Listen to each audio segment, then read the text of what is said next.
네, 김건희 특검팀이 윤석열 전 대통령에게 며칠 전에 오늘 오전 10시까지 출석을 해서 조사 받으라고 통보를 했습니다. 그리고 만약 오늘도 출석하지 않으면 강제 수사에 나설 수 있다고도 경고했습니다. 한편 김건희 여사의 목걸이를 확보한 특검팀은 진품 여부를 떠나서 해당 목걸이가 뇌물일 수 있다고 보고 폭넓게 수사를 이어가고 있는데요. 관련한 특검 수사 상황들 이경민 변호사와 자세히 짚어보겠습니다. 어서 오세요. 안녕하십니까? 안녕하십니까? 예. 김건희 특검이 며칠 전에 윤석열 전 대통령에게 오늘 30일 오늘 오전 10시까지 출석하라 이렇게 통보한 거잖아요. 네. 근데 안 나왔고 최근에 재판에도 안 나가고 오늘 그래도 오늘 또 나와라. 그러니까 어제 나와라고 했는데 안 나왔고 오늘 또 나와라 했는데 나올지 모르겠어요. 일단 어떻게 예측하세요?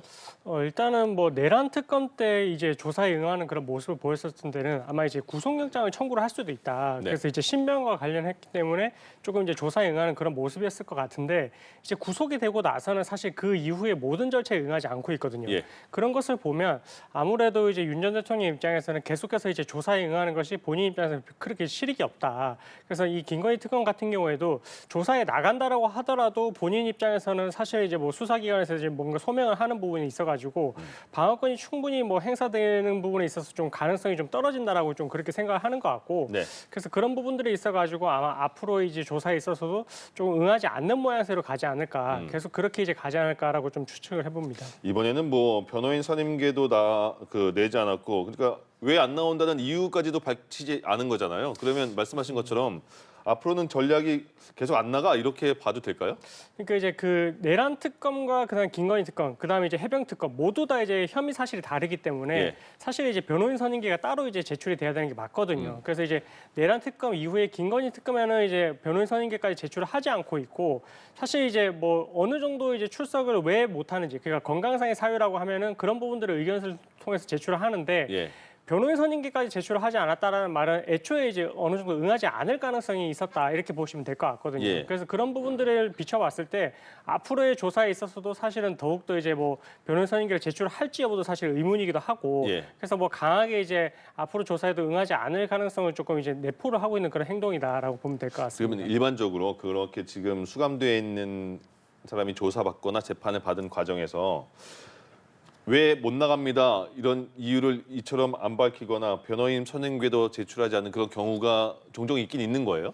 그러니까 거의 모든 사람들 방어권을 행사를 하기 때문에 예. 거의 이제 그런 경우는 없다고 보시면 되고 네. 재판 단계라고 할 것 같으면 사실 이제 뭐 국선 변호사라도 이제 선임을 해서 그렇게 진행을 할 수가 있는 부분이거든요. 예. 근데 어떻게 보면 윤 전 대통령 입장에서는 지금 재판 이전에 지금 조사 단계에서부터 지금 이제 응하지 않고 있는 부분이라서 결국은 이제 방어권을 포기를 하는 모양새로 가게 되는 건데 그럼 예. 본인한테 그거는 불리할 수밖에 없습니다. 왜냐하면 내가 이런 부분들에 맞냐라고 물어봤을 때 왜 아니다라고 이제 변명할 수 있는 그런 기회가 있었는데 그걸 본인이 포기를 한 거거든요. 예. 근데 이렇게 포기를 하는 그런 결정을 하게 된 것은 아마 본인이 생각했을 때는 이 수사가 지금 진행이 됐을 때 내가 여기서 빠져나갈 방법이 현실적으로 좀 없고 그리고 이 부분에 있어서도 결국 이제 여론에 기댔을 때는 이게 정치적인 탄압이다. 정권이 바뀌고 나서 나는 정치적인 탄압을 받고 있는 주체다라는 부분들을 좀 이제 어떻게 보면 좀 밝히는 그런 이제 그 계기로 이제 삼고자 하는 거여가지고 그래서 법적인 부분에 있어서 뭐 변호인 선임계까지 제출하면서 적극적으로 대응을 하는 모양새로 가기보다는 예. 그냥 이렇게 이제 불출석하면서 나는 이렇게 이제 좀 계속해서 이제 한 거를 하고 있다 이런 메시지를 띄우려고 하는 행동이지 않나 이렇게 좀 추측을 해봅니다. 예. 네, 이렇게 윤 전 대통령이 소환 요구에 응하지 않으면서 김건희 특검팀은 체포영장까지 언급을 하면서 강경 대응을 예고를 했습니다. 그런데 만약에 이 체포영장이 발부된다고 해도 그러면 대면 조사가 가능한 건지 궁금한데 실효성이 있을까요? 그러니까 이제 체포영장이 발부가 되면 영장의 효력에 따라서 이제 그 구치소에서 인치를 해올 수는 있긴 하거든요. 예. 근데 이제 이전에 내란 특검에서도 마찬가지였지만 인치를 해올 수 있는 그런 효력은 있지만 예. 들어가서 사실 이제 강제로 데려올 수 있는 사람이 있겠느냐. 못했잖아요. 그렇죠. 이제 예. 왜냐하면 이제 이런 부분도 이제 어떻게 보면 특검보라든지 검사를 파견 요청해서 이제 구치소에서 인치를 하는데 그 물리력을 행사해서 이제 뭐 인치를 한다라고 했을 때 그 과정에서 사실은 이제 뭔가 또 이슈가 생길 수도 있거든요. 네. 그럼 그 이슈가 발생을 하는 부분들도 윤 전 대통령 입장에서는 아마 메시지를 내는 그런 이제 수단으로 삼을 수도 있고요. 그래서 이런 부분들이 이제 뭐 내란 특검도 이제 그런 부분들이 조금 이제 부담스러웠기 때문에 바로 이제 기소를 했던 것이고 지금 김건희 특검에서도 체포영장이 발부된다고 하더라도 이제 그것을 이제 인치를 해올 수 있을지, 그리고 설령 이제 인치를 해왔다 하더라도 똑같이 이제 진술 거부권을 행사할 가능성이 크기 때문에 사실 또 인치를 해와도 이제 그런 실익이 또 없다 보니까 물론 이제 정석적으로는 이렇게 이제 출석에 불응을 할 때에는 뭐 체포영장을 이제 발부를 하고 이제 그런 식으로 가기는 하는데 사실 이후의 절차에 응할지 여부는 계속해서 의문인 사항이다라고 보시면 될 것 같습니다. 그러네요. 윤 전 대통령 공천 개입 의혹과 관련해서 김영선 전 의원과 관련해서 명태균 씨와 통화할 때 본인은 윤 전 대통령은 당시에 공관위원장이 정진석 비서실장인 줄 알았다 이렇게 언급을 했잖아요. 통화 녹취록에. 근데 윤상현 지금 의원 이후에 또 통화에서 윤상현 의원이 공천관리위원장이니까 내가 연락해 볼게 이런 녹취도 나왔어요. 앞서 정진석 녹취는 실제로 그렇게 인터뷰를 한 거고요. 근데 윤상현 전 의원은 통화 안 했다고 했다가 지금 이번에 조사받으러 와서 통화했다고 실토한 거잖아요. 그러면 이게 연결이 돼서 윤 전 대통령이 공천 개입 의혹이 어떤 그 실체가 밝혀질 수 있는 단계가 나올까요? 그러니까 이제 기존에는 계속해서 윤상현 의원이 이제 본인이 윤 전 대통령과 통화한 사실이 없다. 예. 그래서 뭐 김영선 전 의원에 대한 공천과 관련해서 통화한 사실이 없다라고 부인을 했다가 최근에 특검에 이제 출석을 하면서 이제 그 부분에 대해서는 윤석열 전 대통령하고 통화한 걸 맞다라고 했거든요. 근데 사실 이 부분에도 좀 주목을 해봐야 될 게 2022년 5월 9일 그때가 이제 국민의힘의 공천 발표 전날이었는데 근데 그 이전에 지금 이제 윤 전 대통령은 이때 당시 이제 뭐 장제원 전 비서실장 그때 당시 비서실장하고 이제 통화를 했고 예. 그때 당시 이제 김영선 전 의원에 대해서 이제 공천을 주라라는 취지로 이제 말을 했다라는 거를 이제 이후에 지금 이제 장제원 전 비서실장이랑 윤상현 의원이 통화를 했다라는 것이거든요. 네. 근데 여기에 지금 껴있는 게 이 지금 장제원 전 비서실장이다 보니까 예. 이 사람의 진술이 사실 또 있어야 됩니다. 그러게요. 그때 당시 이제 윤 전 대통령이 어떤 이야기를 했고 그래서 그 부분이 정말로 공천과 관련된 지시가 있었던 내용인지. 예. 근데 이 부분에 대해서 사실은 이제 결국 이제 진술이 나올 수가 없는 상황이고 그리고 윤상현 의원 같은 경우에는 그 이후에 나아가서 공천관리위원장으로서 공천에 대해서 이제 부당한 또 지시를 했는지 여부가 또 나와야 되는데 그 부분에 있어서는 본인의 이제 지시를 한 적이 없고 공천위원들이 이제 결국 이제 다수결로서 이제 그거를 결정을 했다라고 하니까 예. 결국 그 본인이 이제 이 공천과 관련해서 압력을 행사한 바가 없기 때문에 이건 또 업무 방해가 아니다 이런 식의 좀 주장을 펼치고 있는 것 같아가지고 윤 전 대통령하고의 통화는 인정했지만 예. 과연 그게 지시가 있었는지 그다음에 이제 압력이 있다라고 볼 수 있는지 그런 부분들은 조금 이제 앞으로 수사기관에서 조금 더 밝혀내야 되는 부분인 것 같습니다. 예. 이번에는 이 김건희 특검팀이 조사 중인 김건희 여사의 목걸이 논란도 좀 짚어보겠습니다. 김 여사 일가 압수수색 과정에서 이 확보한 목걸이 이걸 지금 특검은 모조품일 수 있다고 판단을 하고 있는데 그러면서 진품과 모조품이 바꿔 특혜될 가능성도 의심을 하고 있거든요. 이게 어떤 정황 같은 게 있는 건가요? 그러니까 지금 이제 이 목걸이가 나온 것도 사실 좀 이례적인 것 같은데 이 김건희 여사의 오빠의 장모 집에서 이제 목걸이가 나왔거든요. 예. 그래서 그 장모 집에서 목걸이가 나왔다는 것도 이상한데 근데 이제 이 처음에 대통령실에서는 이제 이 목걸이가 그 문제가 됐을 때 지인에게 빌렸다라고 이제 했다가 네. 그 이후에는 또 이게 뭔가 이제 뭐 일부는 또 모조품이 또 있다 뭐 이런 식으로 이야기를 하고 있어가지고 그래서 뭐 지금 상태에서는 이게 우리가 이제 공직자윤리법상 500만 원 이상에 해당하는 보석류에 대해서는 신고 의무가 있는데 근데 지금 이제 김건희 여사 측에서는 이게 뭐 본인이 직접 구입을 했다 모조품을 직접 구입을 해서 뭐 오빠한테 이제 준 것이다 이런 이야기도 나오고 있고 예. 또 일각에서는 또 그런 또 입장에 대해서는 또 그게 아니다라고 또 부인을 하고 있는 부분도 있어가지고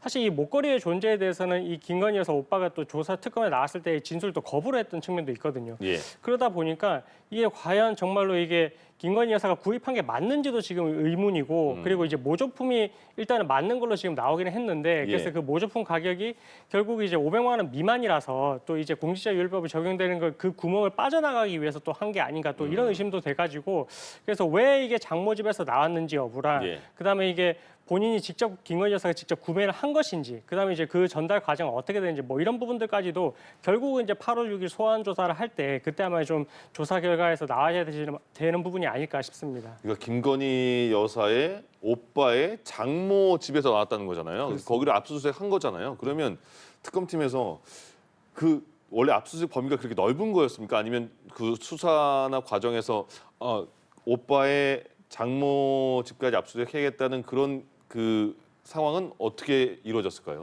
이게 사실 그것도 조금 이례적이긴 한 것 같은데 예. 김건희 여사의 이제 어떻게 보면 이제 주거지와 예. 코바나 컨텐츠 사무실은 당연히 압수수색 대상이 됐었죠. 네. 그렇게 됐었는데 그 이후에 김건희 여사 오빠 같은 경우에는 지금 김건희 여사 모친과 함께 지금 ESIND라고 해서 이제 국고 손실 의혹이 있는 그 양평 공흥지구 그 부분에 대한 개발 사업과 관련해서 특혜를 받은 부분에 또 의심이 돼가지고 예. 그 부분에 있어서도 지금 절차가 진행이 되고 있고요. 그리고 그 과정에서 김건희 여사의 오빠가 이제 관련이 있으니까 예. 김건희 여사 오빠와 관련된 또 이제 뭐 증거를 인멸을 했다라고 볼 수 있는 그런 좀 의심이 가는 그런 주거지들을 이제 확대를 했을 텐데 그 과정에서 이제 장모지까지도 이제 포함이 된 것 같고요. 예. 근데 그게 이제 아무것도 없이 그냥 장모지까지 넓혀서 그렇게 확인을 하지는 않았던 것 같고 뭔가 이제 김건희 여사 오빠와 장모와에 관련해서 뭔가 이제 물건이 그쪽으로 전달이 됐다라고 볼 수 있는 그런 이제 의심스러운 정황이 있었기 때문에 그래서 이제 압수수색 영장을 청구를 했고 그게 법원에서 발부가 돼서 아마 이제 뭐 압수수색이 된 것이다 이렇게 예. 좀 이해를 하면 될 것 같습니다. 그러니까 당시에 그 차고 있던 목걸이가 그 지금 가품으로 여겨지는 그 목걸이가 맞는지 아니면 다른 데 숨겨놨는지 그거를 찾아보고 있는 것 같은데 또 그 오빠의 장모 집에서 고가의 현금 다발도 나왔고 명품 그림도 나왔다 이렇게 보도가 되던데 그런 것도 그러면 김건희 여사와 이렇게 연결고리가 있다고 보는 겁니까 특검에서는? 그러니까 지금 그런 혐의를 가지고 있는 것입니다. 왜냐하면 김건희 여사가 이제 중간에 껴있기 때문에 그걸 누군가가 청탁을 해달라는 대가로 전달을 했고 그래서 김건희 여사가 그거를 이제 본인 집에 보관을 하지 못하니까 예. 그걸 이제 오빠 집에 이제 맡겨둔 것이지 않을까 이렇게 추측을 하고 있는 것인데 아무래도 이제 김건희 여사 소유의 이제 코바나 컨텐츠가 있고 네. 거기서 그림을 전시를 하고 이제 그런 행동을 했었으니까 결국 이제 이호한 화백의 그림 같은 경우에도 이제 그래서 이제 뭐 김건희 여사를 통해 전달된 것이 오빠가 보관하고 있었던 것이 아니겠느냐. 그래서 오빠 같은 경우는 그 그림을 보관하고 있었던 게 뭐 인테리어 공사를 본인 집에 하고 있었기 때문에 장모 집에 잠시 맡겨둔 것이다 이렇게 이야기를 했는데 그게 과연 납득을 할 수 있는 해명일지 예. 그럼 그 그림을 어디서 이제 받게 된 것인지 뭐 그런 부분들에 대해서 앞으로 이제 계속해서 이제 조사를 해 나갈 그런 계획인 것 같습니다. 예. 예. 그리고 다음 주 수요일에 김건희 여사에 대한 특검의 첫 소환 조사가 이루어질 예정입니다. 김 여사 측은 일단은 나가겠다는 취지로 답변을 하고 있는데 사실 윤 전 대통령은 이 소환 조사에 응하지 않았잖아요. 부부가 좀 이렇게 다른 입장을 보이는 이유가 있을까요? 김건희 여사에 대해서는 사실은 이제 어떻게 보면 구체적으로 이렇게 실행에 착수를 하는 그런 첫 조사라고 보시면 될 것 같은데 근데 지금 단계에서는 아직까지는 조사가 되지 않았기 때문에 조사에 응하겠다라고 해야 수사기관에서도 조사에 협조를 하겠구나 이렇게 좀 생각을 할 수 있는 것이고 근데 그건 잘 모르겠어요. 다음 주가 돼서는 이게 건강상의 또 이슈를 들지 뭐 어떤 사유를 들어가지고 출석에 불응할지는 모르겠는데 일단 지금까지는 변호인을 통해서 이제 출석을 응하겠다라고 이제 보통 이제 그렇게 피의자들 많이 이야기를 하거든요. 그래서 예. 수사에 협조를 하는 모양새로 가고 그 다음에 이제 가서 조사를 받다가도 사실은 또 이제 건강상의 문제가 생겨가지고 중간에 또 퇴장을 할 수도 있고 그래서 아마 뭐 조심스럽지만 김건희 여사 입장에서는 너무나 혐의가 많고 하기 때문에 조사의 분량도 이제 방대하고 시간도 오래 걸릴 것이고 그리고 본인 입장에서는 시간을 최대한 늦추는 게 어떻게 보면 이제 그게 방어를 할 수 있는 전략이라고 생각을 할 것 같거든요. 그래서 8월 6일에도 과연 조사에 바로 응할지 응한다 하더라도 그날 하루 만에 조사가 끝나지 않을 것 같고 아마 장기간 이렇게 수사가 이제 결국은 좀 소요가 되지 않을까 좀 예. 이렇게 예상을 해볼 수 있을 것 같습니다. 그러니까 최근에 특검에 요구를 굉장히 많이 했잖아요. 하루에 한 가지 일에 대해서만 조사해달라. 6시 전에 끝내달라. 충분한 2, 3일간의 휴식 시간 보장해달라. 그걸 특검이 근데 받아들이지 않은 것 같은데 뭐 수상이 응할지는 봐야 되겠고 순직 해병 특검 상황을 보면 VIP 경로설 임성근 뭐 사단장과 관련해서 VIP 경로설 없었다. 그동안은 그 옆에 참모진들이 다 그런 거 없었다 말했는데 최근에는 말이 다 있긴 있었다고 바뀌었잖아요. 네. 그러면 해병대 그 VIP 경로설 또 임성근 사단장과의 그런 그 수사는 어떻게 전개가 될까요?